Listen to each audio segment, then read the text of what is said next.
আমার এই বিস্মৃতির স্মৃতি প্রথম অধ্যায়ে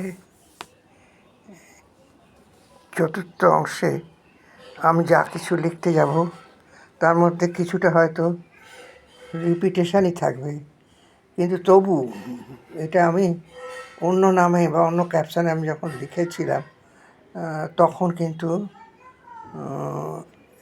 ইউটিউব এত অ্যাডভান্স ছিল না। গত 2 বছরে ইউটিউব অনেক বেশি অ্যাডভান্সড হয়ে গেছে। আর তার মধ্যে এই আর্কাইভ, ফিল্ম আর্কাইভ থেকেও অনেক ইনফরমেশান জোগাড় করা সম্ভব হয়েছে, যেটা অতীতে ছিল না। তাই স্মৃতি এই ক্যাপশনে আমি যা লিখছি বাঁশের কেল্লা ছায়াছবি সম্পর্কে, সেটা পুরনো কিছু নতুন কিছু মিলিয়ে লিখছি। নতুন কিছু বলতে কিছু ইনফরমেশান আমি পেয়ে গেছি, যদিও সম্পূর্ণ ইনফরমেশান এই ছায়াছবিটাতে পাইনি। যেহেতু বাঁশের কেল্লা ছায়াছবিটা আমার প্রথম ছবি এবং ছবিটির বিশেষত্ব আছে অন্য কারণে, যে কারণটা সহজভাবেই বলতে গেলে সেই সময়ে যখন সত্যজিৎবাবু তার ছায়াছবি করেছিলেন পথের পাঁচালী, সেই সময়ই ছবিটি আরম্ভ হয়েছিল এবং তৈরি হয়েছিল সুধীর মুখার্জির পরিচালনা এবং প্রযোজনায়। তিনি এই ছায়াছবিটা অন্যভাবে করতে চেয়েছিলেন। দ্যাট মিনস গতানুগতিক বাণিজ্যিক ধারা ছায়াছবি নয়, খানিকটা ইতিহাস নির্ভর আর খানিকটা বলা যেতে পারে ইতিহাস নির্ভর বলবো না, ইতিহাসের পটভূমিকায়, তিতুমিরের পটভূমিকায় লেখা মনোজ বসুর বাঁশের কেল্লা গল্পটি বা উপন্যাসটি থেকে এটা নেওয়া হয়েছিল। আর নেওয়া হয়েছিল নীল চাষের বিরুদ্ধে হিন্দু মুসলমান দুই সম্প্রদায়ের একসঙ্গে বিরোধিতা করা এবং ব্রিটিশদের বিরুদ্ধে বিরোধিতা করা, সেটা নিয়েই ছোট্ট একটা বিদ্রোহকে দেখানো হয়েছিল তিতুমিরের বিদ্রোহের পটভূমিকায়। এটা বললামই, এর বিশেষত্ব আছে অনেক কিছুতে। এর চিত্রনাট্য লিখেছিলেন সুনীতি কুমার চট্টোপাধ্যায়। সুনীতি কুমার চট্টোপাধ্যায় তো পরিচিত সাহিত্য জগতে, বিশেষ করে বাংলা সাহিত্যে, ভাষা তত্ত্বে তিনি একজন বিশারদ। সেই সুনীতি কুমার চট্টোপাধ্যায়ের লেখা। আর অভিনয় করেছিলেন আর কেউ নয়, আমাদের যে নাটকের যে বিখ্যাত শিশির ভাদুড়ী যে নাটক সীতা, সেই সীতার নায়িকা প্রভাদেবী। যদিও প্রভাদেবী আমার পিসিমার ভূমিকা অভিনয় করেছিলেন, তার অনেক বয়স বেশি হয়ে গেছিল তখন সেই সময়, কিন্তু আমি তো গর্ব অনুভব করি যে এই বাঁশের কেল্লা ছবিতে আমি প্রভাদেবীর সঙ্গে অভিনয় করতে পেরেছি। সেইভাবে প্রভাদেবী ছিলেন। আর ছিলেন আর একজন যার হাত ধরে আমি এসেছি প্রথম এই ছায়াছবি তে বা ক্যামেরার সামনে আমার 7 বছর বয়সে। সে ম্যানেজটা আর কেউ না, সলিল চৌধুরী। এই ছায়াছবিতে সুরকার গীতিকার ছিলেন সলিল চৌধুরী। সলিল চৌধুরী আমাকে পাঠিয়েছিলেন সুধীর মুখার্জির কাছে। আর তারপরে আমি সিলেক্টেড হয়ে যাওয়ার পরে এখানে অভিনয় করেছি, একটা বড় রোলে অভিনয় করেছি, সেসব পরে বলবো। এখন শুধুই বলি যে এই ইনফরমেশানগুলো পেয়েছি এবং আমি প্রথম থেকে আরম্ভ করছি এই বিস্মৃতির স্মৃতি, প্রথম অধ্যায় চতুর্থ অংশ। হ্যাঁ, আমরা রওনা হয়ে গিয়েছিলাম বনগাঁ উদ্দেশ্যে আউটডোর শ্যুটিংয়ে। তার আগে ইনডোর শ্যুটিংয়ে 2-4টে শট নেওয়া হয়েছিল, সেগুলো পরে বলবো। আমি এই এপিসোডের পরেই বলবো, এই যে প্রতিবেদন তার পরেই বলবো। সেই এখন আমি বলি শুধু এই ইভেন্টের কথা। বনগাঁ অঞ্চলে যাওয়া, আউটডোর শুটিং করা এবং সেখানে কী কী সমস্যা হয়েছিল, কী কী ঘটনা ঘটেছিল সেটা আর কলাকুশলীদের কথা বলবো। আমরা যখন রওনা হয়েছিলাম তখন একটা বাসে প্রায় 30 জন গিয়েছিলাম। তার মধ্যে আমাদের আর একটা ভ্যানও গিয়েছিল সঙ্গে, সেটা শব্দযন্ত্রীর ভ্যান। আর সেই শব্দযন্ত্রী আর ছিলেন আর কেউ না, সত্যেন চট্টোপাধ্যায়।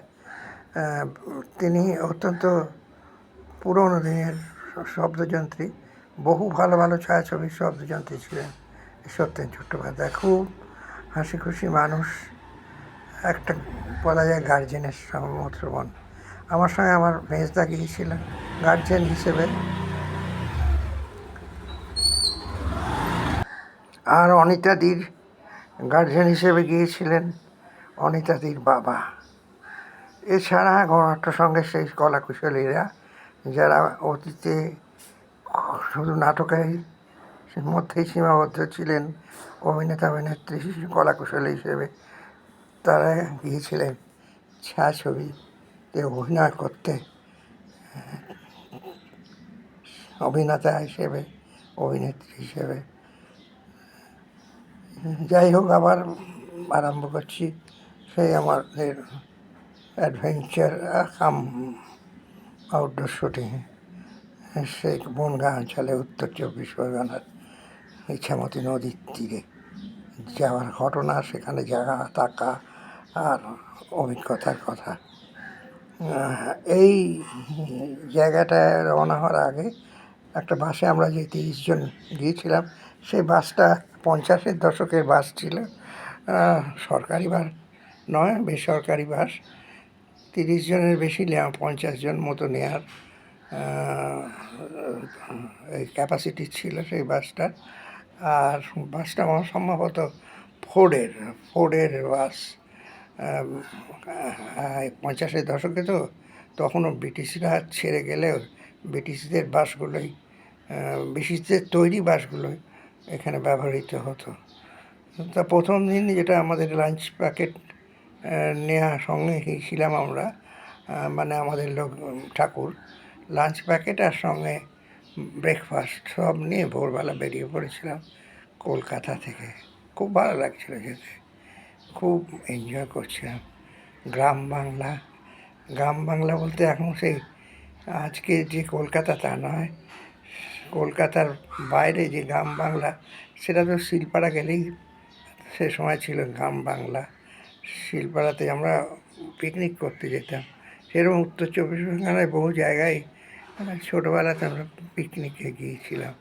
যখন 5 বছর 6 বছর বয়স পিকনিকে গিয়েছিলাম সেই উত্তর 24 পরগনার সেই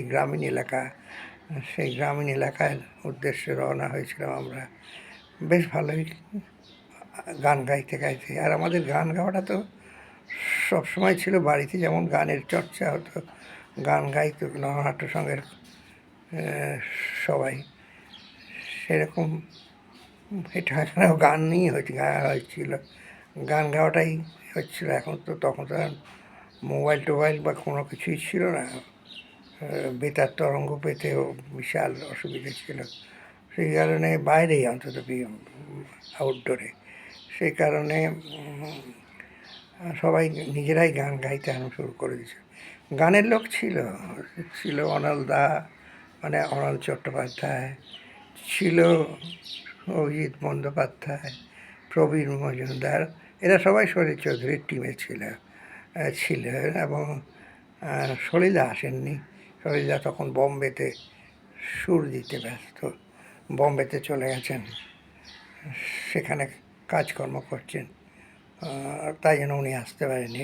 এরা এসেছিল কারণ আমার গলায় বলবো না, আমার লিপে একটা গান ছিল অনুপদার সঙ্গে, অনুপ কুমারের সঙ্গে, আর একটা কোরাসেও লিপ দেওয়া হয়েছিল, সেখানেও আমি লিপ দিয়েছিলাম। সেইখানে গানের একটা রেকর্ডিং ছিল, সেই কারণে গান নিয়ে লেখা, গান নিয়ে শরীর চৌধুরীর লেখা যেসব সুর দেওয়া, সেগুলো আমরা ওখানে গাইতাম বটে, কিন্তু ওখানে ওই ইছামতি নদীরে আমার মতো গান নয়। তখন আমরা রাস্তা দিয়ে যখন যাচ্ছিলাম এই গ্রামীণ এলাকা দিয়ে, তখন আমরা সবাই মিলে গাইতাম, আমিও তো গাইতাম। ওদের ভালো গাইতে পারি আর না পারি, এই সেই গান গামনগর নটপাটার তৈরি হ। বেশি আমরা হাসলাম হাই সামালো রক্তমোনার পান এই সামালো, যত রকমের গণসঙ্গীত ছিল আমরা গাইতাম। গাইতে গাইতে আমরা যেতে শুরু করেছিলাম ওই রাস্তায়, ওই গ্রামীণ রাস্তায়, কখনো উঁচু কখনো নিচু। আমাদের সঙ্গে তো বলে দিয়েছিলাম একটা ভ্যান ছিল, শব্দযন্ত্রী ভ্যান, আর সেই শব্দযন্ত্রী ছিলেন আমাদের সত্যেন চট্টোপাধ্যায়। তিনি আবার ওই ভ্যানে ছিলেন, আবার মাঝে মাঝে নেমে আমাদের সঙ্গে গল্প করছেন। বিশেষ করে খাওয়ার সময় তো উনি নেমে আসতেন, খাওয়া হতো, সকালের ব্রেকফাস্ট খাওয়া, তার সঙ্গে মজা। তারপরে তো লাঞ্চ প্যাকেট নিয়ে যাওয়া হয়েছিল, কিন্তু গিয়ে খাওয়া হয়েছিল, সেখানে খাইনি আমরা। লাঞ্চ প্যাকেট নিয়ে যাওয়া হয়েছিল, যেতে খুব টাইম লাগেনি, বিশাল কিছু ডিস্টেন্স নয়, তবুও পৌঁছতে পৌঁছতে প্রায় সন্ধ্যের কাছাকাছি এসে গেছিলাম, বিকেলের দিকে। তার মধ্যেই লাঞ্চ প্যাকেটে খাওয়া সেরে নিয়েছিলাম বাসের মধ্যেই। আর কারণ সময় ছিল না, সেদিনকার মতো রান্না করারও সময় ছিল না। ঠাকুর ছিল, ঠাকুরের লোকজনও ছিল, তারা সব রান্না করবে, সেই রান্না রাত্রে হবে। দাশুদা মানে আমাদের গৌরীশঙ্কর দা, আমাদের প্রোডাকশন ম্যানেজার, বেরিয়ে পড়েছিল গ্রামে কোথায় পাওয়া যায় মুরগি। মুরগি পাওয়া গিয়েছিল একটা মুসলিম পাড়াতে, মুরগি পাওয়া গিয়েছিল। খুব সহজেই আস্তে আস্তে রাস্তা দেখছিলাম যে গাড়িগুলো বাসগুলো থামছে মুরগির জন্যে, মাঝখান দিয়ে মুরগির বাচ্চাগুলো পাস করছিল, মুরগিও পাস করছিল, সেই রকম যে রাস্তা, সেখানে মাঝে মাঝে গাড়ি থামিয়ে দিয়ে ওদের যাওয়ার জায়গা করে দিতে হচ্ছিল। সেই গ্রাম বাংলা থেকে গৌরীশঙ্কর দা ঠাকুরকে নিয়ে বেরিয়ে পড়েছিল এবং মুরগির মাংস কিনে এনেছিল, কাটিয়ে এনেছিল, পরে পুরোপুরি ফ্রেশ কাটিয়ে নিয়ে এসেছিল গ্রামের ভেতর থেকে। সেসব করে মাংস আনা হয়ে গিয়েছিল সন্ধ্যের মধ্যেই। তারপর তো রান্না চলে গেল, রান্না তো কাঠের রান্না, আর তখন তো আর এইসব মডার্ন গ্যাস ফ্যাস গ্যাসের এই যে সিলিন্ডারের সঙ্গে নিয়ে যাওয়া বা এসব কোনো ব্যাপার ছিল না, কাঠের রান্না। কাঠ সহজেই পাওয়া গেছিলো, আর জায়গাটা আমি বলেছি আগে বোধহয় বলেওছি, যে বিশাল একটা বাড়ি, সে বাড়িটা মনে হয় জমিদার বাড়িই হবে, সেই বাড়ির মধ্যেই আমরা ছিলাম। সেখানে রান্না হচ্ছিল, জ্বালিয়ে দেওয়া হয়েছিল অনেকগুলো হাজাক, সে হাজাকের আলোতে প্রায় আলোকিত হয়ে গেছিল বাড়িটা। ওই ব্যাপার। জলেরও ব্যবস্থা করা হয়েছিল, নদীর থেকে জল আনা হয়েছিল, জল খুব ভালো, ইছামতি নদীর জল। এছাড়াও পাশের যে সমস্ত পুকুর ছিল সেখান থেকে রান্নার জল আনা হয়েছিল। তাতে জল তখন ভয়ের ছিল ঠিকই, কিন্তু তার ব্যবস্থাও ছিল, জল আনা হয়েছিল। আর নলকূপ ছিল, নলকূপ থেকে খাওয়ার জলও আনা হয়েছিল। নলকূপ অবশ্য বেশ বড় বড় নলকূপ ছিল কাছে পিঠে, সেই নলকূপগুলো থেকে জল আনা হয়েছিল। জল এনে বেশ মজাই লাগছিল, ভালোই লাগছিল, খুবই ভালো লাগছিল। তবে অন্ধকার হয়ে গেছিলো, আশেপাশে কিছু দেখা যাচ্ছে না। আমাদের কলকাতাতেও ঝিঁঝি পোকা ছিল, কলকাতাতেও জোনাকি পোকা ছিল, কিন্তু এত জোনাকি, এত ঝিঁঝি, এত সমস্ত মানে আওয়াজ, সে আওয়াজ খসখস এদিক ওদিক যাওয়ার আওয়াজ, মাঝে মাঝে শিয়ালের আওয়াজ দূর থেকে আসতো। ভাবতে পারছিলাম না যে ওখান থেকে শিয়ালের আওয়াজ, কারণ ভবানীপুরে তো শিয়ালের আওয়াজ ছিল না, কোনো শিয়ালের আওয়াজ থাকার কোনো সিনই ছিল না। ভবানীপুর তখনই একটা অত্যন্ত বর্ধিষ্ণু শহর হয়ে গেছিল। বর্ধিষ্ণু শহর এই জন্যে যে ব্রিটিশরা তো প্রথমে এসেছিল মুর্শিদাবাদে, আর সেখান থেকে তো কলকাতা উন্নতি হয়ে গিয়েছিল। সেসব তো ঐতিহাসিক কথা। তা যাই হোক, সেদিনকার মতো রান্নাবাড়ি হলো, ঘুমিয়ে পড়লাম। রাতে ঘুমিয়েছিলাম দাদার পাশে আমার জায়গা করে দেওয়া হয়েছিল, ঘুমিয়ে পড়েছিলাম। যে সমস্ত স্যানিটারি ম্যানেজমেন্ট ছিল, সেটা এখনও মনে পড়তে পারছে না যে সেগুলো কী ধরনের খাটা পায়খানা ছিল কিনা, সেটা এখন আমি মনে করতে পারছি না। তবে মনে হয় তাই, কিংবা স্যানিটারি পায়খানায় হয়তো ছিল। তখন তো স্যানিটারি পায়খানা তৈরি করা শুরু হয়েছিল। সে নিয়ে কথা বাড়িয়ে লাভ নেই। আর ওয়েট করছিলাম কখন খাবার দেবে, শুয়ে পড়বো, বেশ টায়ার্ড লাগছিল। সবাই তখনও গুঞ্জন করছিল, গান গাইছিল, আড্ডা মারছিল সবাই, তবে মজা তো হচ্ছিলই। কিন্তু ওই যে বললাম, চারিদিকটা বাইরে অন্ধকার হয়ে গেছে, তখন শুধু হাজাকার আলো সেখানে দেখতে পাচ্ছিলাম। আজকে এই বনগাঁ অঞ্চলে যদি আপনারা যান, সেই সেই দৃশ্য তো আর দেখতে পাবেন না। এখন তো বনগাঁ একটা বলা যায় বেশ মহাকুমা শহরই বলা যায়। বনগাঁ সে হোটেল টোটেল হয়ে গেছে। এখন নাকি ইছামতি নদীর তীরে হোটেলে আসে লোকে এনজয় করতে ইছামতি নদীর বিউটি।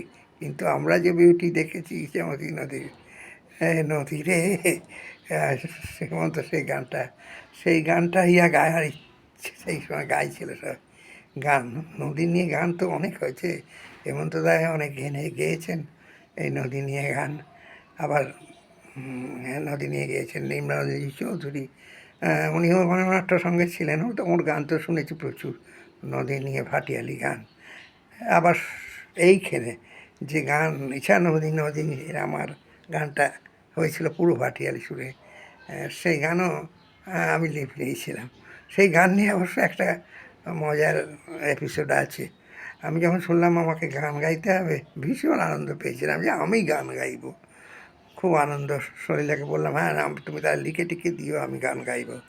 কিন্তু সলিলদা বললো যে তোকে গান গাইতে হবে না, অন্য একজন গাইবে, তুই শুধু ঠোঁট নাড়বি, তোকে বুঝিয়ে দেবো সব আমি। আর আমাদের এই অনলদা, প্রবীরদা, তোরা আছে, এরা সব বুঝিয়ে দেবে কীভাবে গানটা রেকর্ড করা হবে, তোকে গান গাইতে হবে না, অন্য লোক গাইবে। শুনে মনটা খুবই খারাপ হয়ে গেছিলো। বললাম এটা কী হলো, আমি গাইবে জানতাম। বলে না, এগুলো এটাকে বলে প্লেব্যাক, সেও পরে তোকে বুঝিয়ে দেবো আমরা। সেই ঘটনাটার কথা মনে পড়েছে। আমি সলিলাকে আবদার করেছিলাম যে আমি গান গাইব, কিন্তু তা তো আর হলো না, সম্ভব হয়নি। আমি আগেই বলেছি, প্রভা দেবী আমাদের সঙ্গে আসেননি, বয়সটা তার অনেকটাই হয়ে গিয়েছিল। তাই তার যে সমস্ত এপিসোডগুলো বা সাদৃশ্যগুলো স্ক্রিপ্টে ছিল, এই স্ক্রিপ্ট কথার অর্থ আমি জানতাম না, যাই হোক পরে বলবো। সেই স্ক্রিপ্টে ছিল, সেগুলো বেশিরভাগই মানে সবটাই প্রায় ইন্দ্রপুরী স্টুডিওতে রেকর্ড করা হয়েছিল। তখনও টেকনিশিয়ান স্টুডিওটা সরকারিভাবে অধিগ্রহণ করা হয়নি, ফলে বেশিরভাগ শুটিংই হতো ইন্দ্রপুরী স্টুডিওতে। সেই প্রভাদেবী আসতে পারেনি। অনুপদা অবশ্য থিয়েটার ছিল, যা সত্ত্বেও অনুপদা প্রায় 1 মাসের মতো এখানে ছিলেন। সেই 1 মাসের মতো তাকে থিয়েটার বন্ধ করে সেখানে থাকতে হয়েছিল। অনুপদার কথা তো নিশ্চয়ই বলবো। অনুপদাই তো নায়ক ছায়াছবির। পলাতকের নায়ক যে অনুপদা হয়েছিল পরে, এই একই লেখকের লেখা গল্পের বা অবলম্বনে তরুণ মজুমদারের ওই পলাতক, সেই পলাতক তো 13 বছর বয়সে তৈরি হয়েছিল, এই 13 বছর বাদে তৈরি হয়েছিল।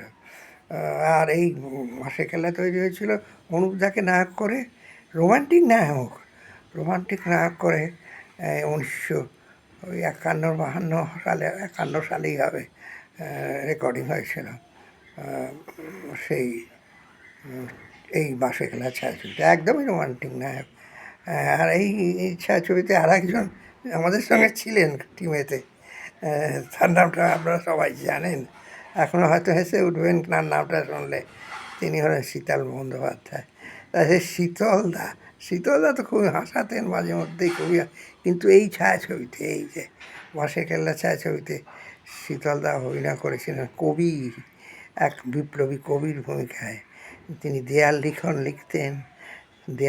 লিখতেন ব্রিটিশ সাম্রাজ্যবাদের বিরুদ্ধে, ব্রিটিশের বিরুদ্ধে, নীল চাষের বিরুদ্ধে, যাকে পরে গুলি করে মেরে দেওয়া হয়। একদমই সিরিয়াস রোলে অভিনয় করেছিলেন শীতল বন্দ্যোপাধ্যায়। শীতল বন্দ্যোপাধ্যায়ের ছবিটা দেখি পারি পরে জোরকার করতে পারলে এখানে দিয়ে দেবো। শীতল বন্দ্যোপাধ্যায় উনি সাবমোচনও ছিলেন, পরে সাবমোচনের কথা বলবো। এই ছবিতেও ছিলেন, কিন্তু একদমই অন্য ভূমিকায়, কোনো হাসির কোনো ব্যাপারই ছিল না। ভেরি সিরিয়াস কবি হিসেবে তিনি ছিলেন। আর রাতের অন্ধকারে এদিক ওদিক দেয়াল লিখন না করে পোস্টারিং সবই করতেন নীল চাষের বিরুদ্ধে, ব্রিটিশের বিরুদ্ধে। আমাদের ক্যামেরাম্যান ছিলেন দেওজি ভাই, বহুদিনের পুরনো ক্যামেরাম্যান এই দেওজি ভাই। এখন তো ক্যামেরাম্যান কেউ বলে না, সিনেমাটোগ্রাফি বলে, সিনেমাটোগ্রাফি। কিন্তু আমার কাছে তো আমাদের তখন নাম ছিল ক্যামেরাম্যান। এই ক্যামেরাম্যান ছিলেন দেওজি ভাই প্রবীণ ক্যামেরাম্যান। একটু ভাঙা ভাঙা বাংলায় বলতেন বটে, কিন্তু বাংলা ভাষাতে একদম অফুরন্ত বাংলা বলতেন, পরিষ্কার বাংলা বলতেন। আর তিনি তার টিম নিয়ে এসেছিলেন। এই টিমের একজনকে সঙ্গে আমার খুব আলাপ হয়ে গিয়েছিল। আজকে আমার তার কথা মনে পড়ছে আবার। সে মানুষটা দেওজি ভাইয়ের চতুর্থ ক্যামেরাম্যান ছিলেন। চতুর্থ ক্যামেরাম্যান এই জন্যই বলবো যে আরও কয়েকজন ক্যামেরার কাজ করতেন ওনার সঙ্গে, দেওজি ভাইয়ের সঙ্গে। তার মধ্যে চতুর্থ ক্যামেরাম্যান হিসেবে একদম যুবক বলা যায়, 21 বছরের কাছাকাছি বয়স হবে কি 22 বছর। নামটার আপনারা বললেই চিনবেন, খুব সহজেই চিনবেন আজকের দিনে অন্তত। যারা এই সত্যজিৎ বাবুর ছায়াছবিগুলো দেখেছেন, সুব্রত মিত্র মারা যাওয়ার পরে ক্যামেরাম্যান এর যেসব কাজ সত্যজিৎবাবু করেছেন, সঙ্গে যার সঙ্গে কনসাল্ট করে সেই সিনেমাটোগ্রাফার কথা সৌমেন্দু রায়, সেই সৌমেন্দু রায়ের কথা আমি বলছি। সৌমেন্দু রায় আমাদের সঙ্গে এসেছিলেন। আর সৌমেন্দু দা আমার কাছে খুব মাই ডিয়ার হয়ে গেছিলেন বাসে আসতে আসতে। সৌমেন্দুদা আমার খুব ফেভারিট লোক ছিলেন, মানে কি ফেভারিট মানুষ ছিলেন। আর বাস থেকে নেমেই বলছিলাম চলুন আমি যাই একটু বাইরেটা ঘুরে আসি। তো সৌমেন্দুদা বললো আমার কাছে যে ক্যামেরা আছে ঠিকই, কিন্তু এই লাইট কমে গেছে, এখন তো ছবি তোলা যাবে না। আসলে সৌমেন্দুদা প্রথম থেকে আমাকে বলেছিলেন যে আমার নেশাই ছবি তোলার, ছবি নিয়েই তার কাজ কারবার। পরে তো বুঝেইছিলাম, আর সে তো কোন মাপের ক্যামেরাম্যান সে তো বুঝলাম। কিন্তু সৌমেন্দ্রদা তখন দেওজি ভাইয়ের চতুর্থ ক্যামেরাম্যান ছিলেন। সাবমোচনও তাই ছিলেন। সাবমোচন যখন হয়েছে তখনও সৌমেন্দ্র রায় মানে ফুল প্লেজের ক্যামেরাম্যান হননি। সেই সৌমেন্দু রায় গিয়েছিলেন সেই বনগাঁতে আমাদের সঙ্গে। সৌমেন্দ্রদার সঙ্গে প্রচুর ঘুরেওছি আমি বনগাঁতে, কারণ সৌমেন্দ্রদার একটা ভালো ক্যামেরা ছিল। আমি ছবি তো তুলতে বলতাম তাকে, আমি দাঁড়াতাম, আর আমার পেছনকে ব্যাকগ্রাউন্ড, প্রকৃতির ব্যাকগ্রাউন্ডে উনি ছবি তুলতেন। আমি ঘুরে বেড়াতাম বিভিন্ন ধান খেতে, ইছামতি নদী আশেপাশে। সৌমেন্দ্রদা এই ছবি তুলতেন আমার। সেই জন্যই সৌমেন্দ্রদার সঙ্গে আমার এত গভীর খাতির, মানে কি বলবো, বন্ধুর মতো হয়ে গেছিলেন। বললাম 81 বছর বয়স ছিল, এই 21 বছর, 81 বলছি, খুব ভুল বলি, 21 বছর বয়স ছিল তার। পরে ওনাকে সঙ্গে আমার যখন দেখা হয়েছিল, আরও পরে পরে তখন তার সঙ্গে আরও গভীর মানে জানাশোনা হয়েছিল। ওনার সঙ্গে আমার পাড়াতে যখন শুটিংয়ে আসতেন, এই যোগবাজার অঞ্চলে এসেছিলেন, সত্যজিৎ বাবুর সঙ্গে এসেছিলেন, এই যোগবাজারে অভিনয় শুটিং হচ্ছিল তখন, সেখানে গিয়ে আমি দেখেছিলাম, দেখা হয়েছিল সৌমেন্দ্রদার সঙ্গে, সৌমেন্দ্র সঙ্গে। আবার সৌমেন্দ্রদাকে বলেছিলাম সেই বনগার কথা। তখন তো আমি অনেক বয়স হয়ে গেছে, আমি তখন অলরেডি সাংবাদিকতা করছি। যাই হোক, এই যে বনগাঁয়ের কথা বলে আর শেষ করা যায় না। কি যেমন ছিল জীবনটা, যেন মনে হচ্ছিল তখন কি খুশি খুশি ভাব, কি এত আনন্দ, এত ভালো। খালি রাত্রি হলে একটু ভয় লাগতো, ভয় তো লাগবেই। আমার মেজদা যদিও ছিল সঙ্গে, মেজদার পাশে আমি শুতাম, একটু ভয় লাগতো, কারণ সুজিতদা বলে রেখেছিল, সুজিতদা বার করে দেখিয়েছিল, সুধীর মুখার্জির কথা বলছি, একটা রাইফেল, বিশাল রাইফেল, দোলনা রাইফেল। আমি জিজ্ঞেস করেছিলাম যে সুজিতদা তুমি কেন এই রাইফেলটা নিয়ে সঙ্গে এসে? বলছে আরে এখানে মাঝে মাঝে ডাকাত পড়ে রে ভাই। কি বোঝাবো, এখানে ডাকাত পড়ে, ডাকাতদের তো আর এত এলে, এটা আমি আলাদা করে কিনেছি, এই শুটিংয়ের পারপাসে কিনেছি। এরকম আরও কিছু অস্ত্র আমরা নিয়ে রেখে দিয়েছি, কারণ ডাকাত পড়লে তো আর উপায় নেই। তবে 30 জন আমরা আছি, চিন্তা করিস না, ভয় পাস না, আনন্দে থাক, শুটিং কর, শুটিং কর। সঙ্গে আবার শুটিংয়ের সঙ্গে বললাম রাংতামোড়া সব, মানে কাঠ নিয়ে যাওয়া হয়েছিল, কাঠের ওই চৌকো চৌকো কাঠও নিয়ে আসে। এই রাংতামোড়া কাঠ দিয়ে কী হবে রে বাবা? তারপর শুনলাম যে রাংতামোড়া কাঠ দিয়ে নাকি রিফ্লেকশন হবে, আলো, আলো চাই, আলো দরকার। আজকের যুগে তো অনেক কিছু মডার্ন হয়ে গেছে, একটু আমার মনে হয় এখনও আউটডোর শুটিং হবে রাংতামোড়া জায়গায়। আর আমার বুমের কথা বলবো, সাউন্ডের বুমের কথাও বলবো ভবিষ্যতে, সেও দরকার ছিল। সেটা মানে একটা লম্বা স্ট্যান্ড ছিল, আর সেই স্ট্যান্ডে তলায় একটা মানে ইয়ে মতো চাকা মতো ছিল, সেটা এদিক ওদিক ঘোরালে, আমি হয়তো মাছ ধরার ছিপ বোধ হয়, আসলে তা না, সেটা এদিক ওদিক ঘোরালে ওপরে একটা মাইক্রোফোন এদিক ওদিক ঘুরছে, এদিক ওদিক ঘুরতো। সেইভাবে আমার দিকে কখনো অনুপদার দিকে এইরকম, কখনো অনিতাদের দিকে এইটাকে মুভ করা যেত, সেটাই সঙ্গে নিয়ে যাওয়া হয়েছিল। এরকম দুটো সঙ্গে নিয়ে যাওয়া ছিল। ওটা আমি তো এলেম্যান, আমি তো এসব কিছু বুঝি না, আমি তাই জন্যে ওটা বুঝতে চেয়েছিলাম কিন্তু বুঝতে পারিনি। এখন তো বুঝি, আর এখন তো অনেক টেকনোলজি মডার্ন হয়ে গেছে, সাউন্ড সিস্টেমও মডার্ন হয়ে গেছে, ডাবিং করে নিচ্ছে সব কিছু, একটা সিনেমায় পুরো ডাবিং হয়ে যাচ্ছে, তার মধ্যে ডাবিং করে একদম অন্য লোকের কথা বসিয়ে দেওয়া হচ্ছে। সে তো হচ্ছে, সে অনেক আগে থেকেই হয়ে গেছে। যেমন আমাদের এই উত্তমদার গলায় আমাদের উৎপল দত্ত করেছিলেন ওথেলোর জায়গাটুকু, তখনই মডার্ন হয়ে গেছে অলরেডি, সেই 50-এর দশকে। সেই মানে সাউন্ডের ব্যাপারটা যারা বোঝে টেকনিক্যাল তারাই বুঝবে, আমি তো এত কিছু এখনও বুঝি না, বুঝতে চাইও না। আমি শুধু অভিনয় করতাম, এইটুকুই বলি। অভিনয় আমার নেশা ছিল, সেটা নাটকেই বলা যায়, সিনেমায় বলা যায়। অনুপদা তো রোমান্টিক নায়ক, অনুপদার কথা আলাদা। অনুপদা তো মাথায় চাষি পোশাক পরে একটা ছবিও আপনাকে দেখাতে পারবো বলে মনে করি, যদি অ্যালাউ করে। সেই চাষি, সে ইয়েতে চান করতে করেছিল, একদম চাষি ভাই, তারপর চান করতে নেমে গিয়েছিল আমাদের এই মিঠামতি নদীতে। তার জন্য অবশ্য ব্যবস্থা নেওয়া হয়েছিল। আমাদের আজকে যে সৌন্দর্যের কথা শুনলাম সেরকম নয়, তখন কিন্তু সঙ্গে সব লোকজন রাখা হয়েছিল, যাতে যে কোনোভাবে হোক অনুপদা যাতে বিপদগ্রস্ত না হয়।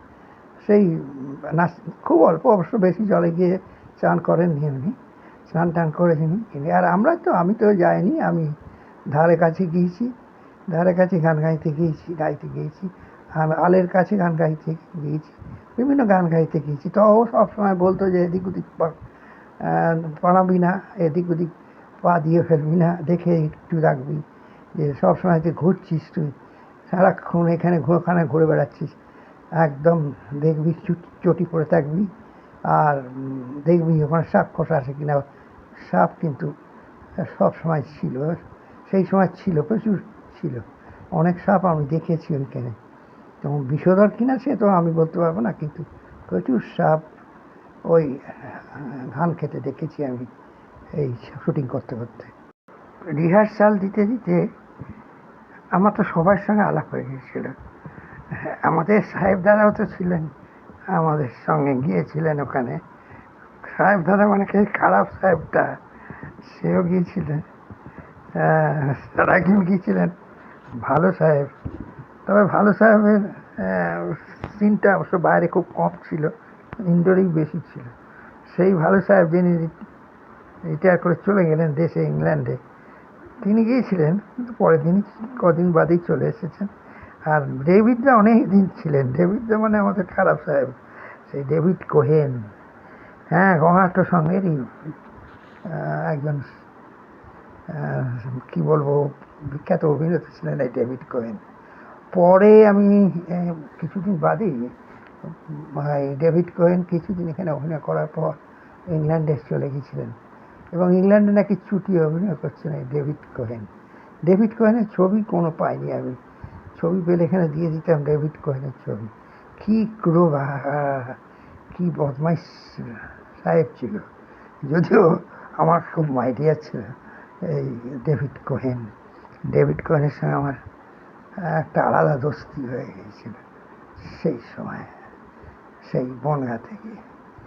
ডেভিডদের কিন্তু চাবুক নিয়ে যাওয়া হয়েছিল ডেভিডদের জন্য, সে চাবুক দিয়ে জ্ঞানেশদাকে মেরেছিল। জ্ঞানেশ মুখার্জির কথা বলছি, জ্ঞানেশদাও গিয়েছিল, জ্ঞানেশদাকে মেরেছিল, দু এক ঘা মেরে তারপরে অন্য লোককে দিয়ে বলেছিল মার ওকে, ওকে নীল চাষ করতেই যাবে, ওর মাথায় মাটি চাপিয়ে দিয়েছে। তো আগে আমি রিহার্সালে বলেছিলাম ওর মাথায় মাটি চাপাও আর নীল বীজ বুনিয়া দাও।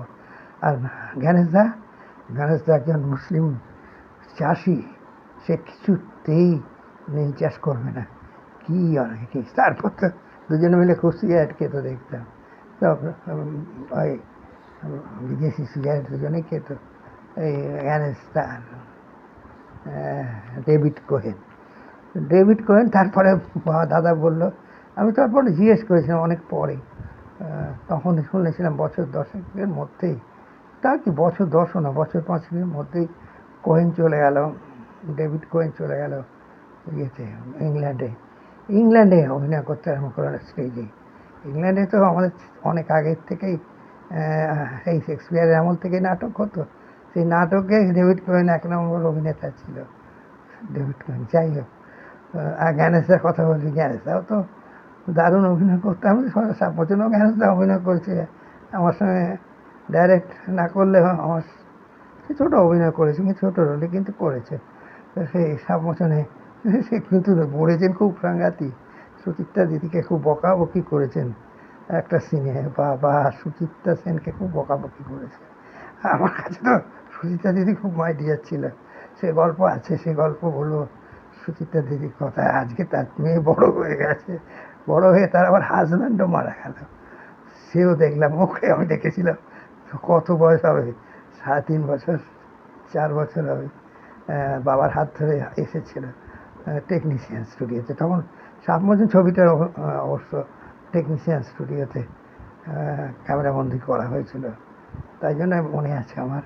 তো ওই মনমোহন সেনের কথা আমার এখনও মনে আছে। সেই জন্যে ওর আবার তারপর আবার ওর মেয়েরা নাকি অভিনয় করছে, খুব ভালো অভিনয় করছে, খুব ভালো অভিনয়, খুব ভালো লাগছে। কিন্তু সুচিত্রা দিদি তো অনেকে বলতো আমাকে যে, পরে শুনতাম যে সুচিত্রা দিদি অভিনয় নাকি একটু আড়ষ্ট, কিন্তু আদৌ নয়। তার ছবি আমি পরে যা দেখেছি, সেই ছবি আমাদের উত্তর ফাল্গুনি সে ছবি পাওয়া যায় না। আমি অবশ্যই উত্তম দা এবং সুচিত্রাদি ওই ছবি যেটা প্রডিউস করেছিলেন উত্তম দা, ওই ছবিটার সপ্তপদী সেটা তো দেখেছি। আর তারাশঙ্করের লেখা। তবে আমার খুব ভালো লেগেছে সুচিত্রাদির অভিনয় ওই ছবিতে। তারপর তো হিন্দিও হয়েছে, মমতার সে তো পরের কথা। আর এই যে আজকে আমি যাদের কথা বলছি তারা সবাই চলে গেছে, সবাই 100 বছর হয়ে গেছে। আমি এখন আমার নিজেরই 82 বছর পার হয়ে গেছে। এখন যতটুকু মনে করতে পারছি ততটুকু বলছি, উল্টো পাল্টা হতে পারে একটু আধটু। ডিমনিশিয়া হয়েছে আমার, কিন্তু সে তাৎক্ষণিক, নামটা মনে করতে পারি না বলেই আমি। কিন্তু অতীত সে স্মৃতি, সে তো ভোলার নয়। ডেলিভারিলি যেটা আমি মনে রেখেছি সে তো ভোলার নয়। সেই ডেলিভারেড স্মৃতির থেকে আমি প্রথম অধ্যায় নিয়েছি, তারপরে দ্বিতীয় অধ্যায় যেটা হবে সেটা আমি দেবো। তো সবাইকে আমি বলবো, সবার সঙ্গে আমার সম্পর্কগুলো বলবো, কিন্তু তখন আমি ক্যামেরার পেছনে চলে গেছি। ওই দাদার সঙ্গে বা অন্যান্য নির্মল সর্বজ্ঞ দাদার বন্ধু ছিলেন, রানী সর্বজ্ঞ রাজনীতি করতে, রানী সম্পর্ককে নিশ্চয় ছিলেন সর্বজ্ঞ আর নির্মল সর্বজ্ঞ। তারা আজকাল পরশু সিনেমাটা হয়েছিল, সেই সবেতে নির্মলদের সঙ্গে আমি স্ক্রিপ্ট লিখতাম, আর দাদার হয়ে তো নাটকের স্ক্রিপ্টও লিখতাম। আর দাদাকে হেল্প করতাম নাটকের ব্যাপারে। তখন তো আমার দাদা জয়ন্ত ভট্টাচার্য তো এত মদ খেতেন না, ওরা অবশ্য এত ড্রিঙ্ক করতেন। এই দুজনে মিলে ঋত্বিকদা আর দাদা এই ভবানীপুর পাপাতে কাঁপিয়ে দিয়েছিল, বিশেষ করে ওই গঙ্গা প্রসাদ মুখার্জির ওরা যোগবাজার রোজের এই অঞ্চলে ফেমাস হয়ে গেছিল এরা দুজনেরই হাইট ছিল 6 ফিটের একটু বেশি হবে, 6 ফিট তো নিশ্চয়ই। যাই হোক, আজকে আমি ক্যারেসের কথা বললাম, কিন্তু আসলে বলতে চাইছি তো বাঁশের খেলা ছায়াছবির ঘটনাগুলো। সেই ঘটনাগুলো বলতে গেলে তো বাঁশের খেলা ছায়াছবির গল্পটা তো একটু বলতে হয়, সেই গল্পটাই শর্টে বলছি। কারণ বাঁশের খেলার যে অরিজিনাল গল্পটা তাকে একটু এদিক ওদিক করা হয়েছে চিত্রনাট্যে, আর সেটা তিনি করে দিয়েছিলেন সুনীতি কুমার চট্টোপাধ্যায়। তাই সুনীতি কুমার চট্টোপাধ্যায় একটু অন্যভাবে লিখেছেন এটাকে, আর একটু রোমান্টিক, শুধু তাই না, একটু কি বলবো, একটা অন্য পার্সপেক্টিভে লিখেছেন। তার মধ্যে লিখে চলেছেন যে ওপার বাংলা এপার বাংলার যে সম্প্রীতি যেটা ছিল সেইটা তুলে ধরেছেন এই ছায়াছবিতে। এই ছায়াছবিটা সব দিক দিয়ে আলাদা ছিল সুধীর মুখার্জি, যদিও সবাই সুধীর মুখার্জির দাদা ঠাকুরকে প্রাধান্য দেয়, দাদা ঠাকুর সবচেয়ে ভালো ছবি বলে থাকেন। কিন্তু সুধীর মুখার্জির এই ছবি যদি আজও দেখেন, প্রিন্টটা যদি পাওয়া যায়, পজিটিভটা যদি পাওয়া যায়, পজিটিভটা কোথাও না কোথাও আছে। কেউ বলছে বিদেশে চলে গেছে, আর কেউ বলছে কেউ কিনে নিয়েছে ইউরোপে।